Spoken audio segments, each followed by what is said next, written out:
ఆంధ్రప్రదేశ్లోని శ్రీకాకుళం జిల్లాకి సంబంధించినటువంటి మత్స్యకారులు ఇతర దేశాలకు వెళ్ళి అక్కడ చిక్కుకుపోవడం, అక్కడ చిక్కుకుపోయిన వాళ్ళని శ్రీకాకుళంకి చెందిన మొత్తం 13 మంది మత్స్యకారులు గుజరాత్ తీరం నుండి చేపల వేటకెళ్ళి అక్కడ పాక్ కోస్ట్ గార్డ్స్కి దొరికిపోయారని, 13 నెలల పాటు జైల్లో ఉన్నారని మనకెవరికైనా తెలుసా?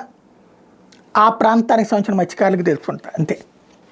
మిగతా సమాజానికి మీడియా ఇక్కడ తెలియజేసే అంత తీరుకున్నదు. రాసిన లోకల్ ఎడిషన్స్లో ముక్క రాసుకొస్తుంటుంది.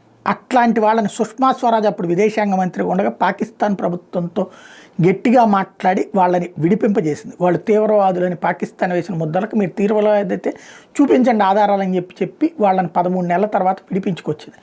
ఇప్పుడు తాజాగా ఏదైతే ఇప్పుడు ఇది ఎందుకు ప్రస్తావించాల్సి వచ్చిందంటే, తండేల్ సినిమాకి సంబంధించినటువంటి మూవీ నిర్మాత తాజాగా సుష్మా స్వరాజ్ కుమార్తెకి థ్యాంక్స్ చెప్పారు. ఏంటంటే ఈ తండేల్ సినిమాలో శ్రీకాకుళంకి సంబంధించిన ఈ మత్స్యకారులను విడిపించినటువంటి ఉదంతాన్ని మెన్షన్ చేసుకొచ్చారు. ఆ సందర్భంగా దీని మీద సినిమాలో ఇట్లా మేము వాడతాం అని చెప్పి అడిగితే అందుకు ఆవిడ అనుమతించారు, సుష్మా స్వరాజ్ గారి అమ్మాయి. అందుకోసం ఆవిడకి థ్యాంక్స్ చెప్తున్నటువంటి సందర్భంలో ఈ విషయం మరొకసారి మీడియా ముందుకు వచ్చింది.